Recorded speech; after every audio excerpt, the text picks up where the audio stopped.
नमस्कार दोस्तों, मेरा नाम है विनोद साहू और आप देख रहे हैं V4 विनोवेटिव।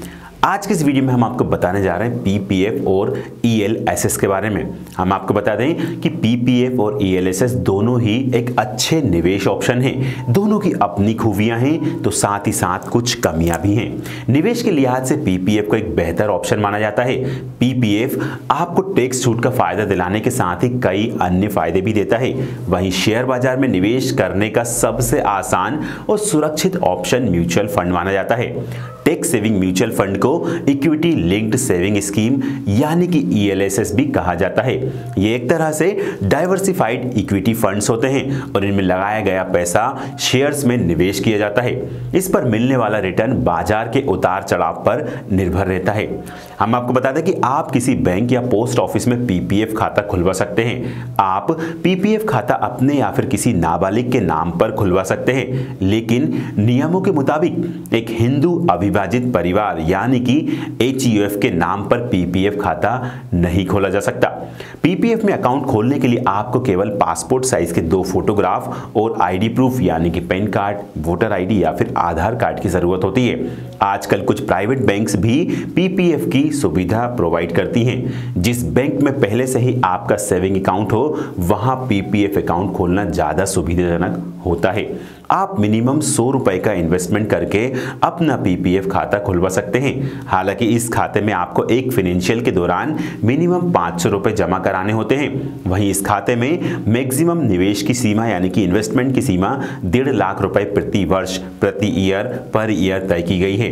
एक पीपीएफ खाते का मैच्योरिटी पीरियड 15 साल का होता है। हालांकि इसके मैच्योर होने के 1 वर्ष पहले तक इसे बढ़वाया जा सकता है। अगर आप चाहें तो आप अपने पीपीएफ खाते को एक बैंक से दूसरे बैंक या एक पोस्ट ऑफिस से दूसरे पोस्ट ऑफिस में ट्रांसफर भी करा सकते हैं। आप अपना पीपीएफ अकाउंट खोलने के बाद 7वें वर्ष में उससे कुछ रकम की निकासी भी कर सकते हैं। जानकारी के लिए बता दें कि पीपीएफ का निवेश ट्रिपल यानी कि एग्जेम्प्ट की कैटेगरी में टैक्स फ्री होता है। एक पीपीएफ अकाउंट होल्डर खाता खोले जाने वाले फाइनेंशियल ईयर के बाद के 3रे वर्ष के दौरान लोन सुविधा का फायदा भी उठा सकता है। बैंक के सेविंग अकाउंट की तुलना में पीपीएफ खाते पर मिलने वाला ब्याज बेहतर होता है। आप अपने पीपीएफ खातों की मैच्योरिटी से पहले भी उसको बंद करवा सकते हैं।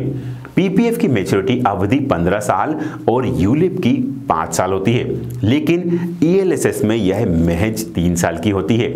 यह इनकम टैक्स की धारा 80C से जुड़े निवेश ऑप्शंस में सबसे कम है। जोखिम लेने वालों के लिए ईएलएसएस सबसे अच्छा ऑप्शन माना जाता है। इसमें लिक्विडिटी और ट्रांसपेरेंसी दोनों होती है। निवेशक को इनकम टैक्स के सेक्शन 80C के तहत सालाना 1.5 लाख रुपए तक की कर कटौती का फायदा भी इसमें मिलता है।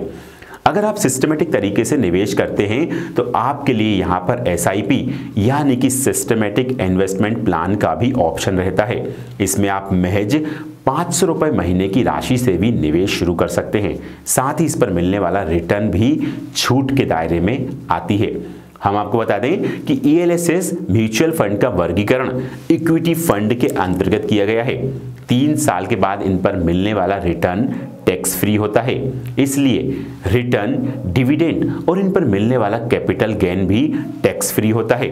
ये फंड्स लंबी अवधि के निवेश के लिए बेहतर होते हैं और इन पर मिलने वाला रिटर्न महंगाई को मात देने की क्षमता रखता है, जिसकी मदद से आप घर की खरीदारी, शादी की योजना या बच्चे की पढ़ाई के खर्चों की प्लानिंग कर सकते हैं।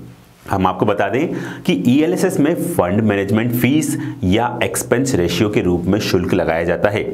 यह अधिकतम 2.5% हो सकता है और इसमें इन्वेस्टमेंट करने की कोई भी अधिकतम सीमा नहीं होती है। आप जितना चाहे उतना इसमें इन्वेस्टमेंट कर सकते हैं।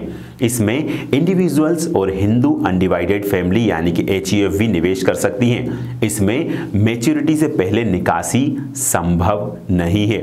तो दोस्तों, इस तरह से हमने आपको कंपेयर करके बताया ईएलएसएस और पीपीएफ के बारे में। हम उम्मीद करते हैं कि हमारा ये वीडियो आपको पसंद आया होगा।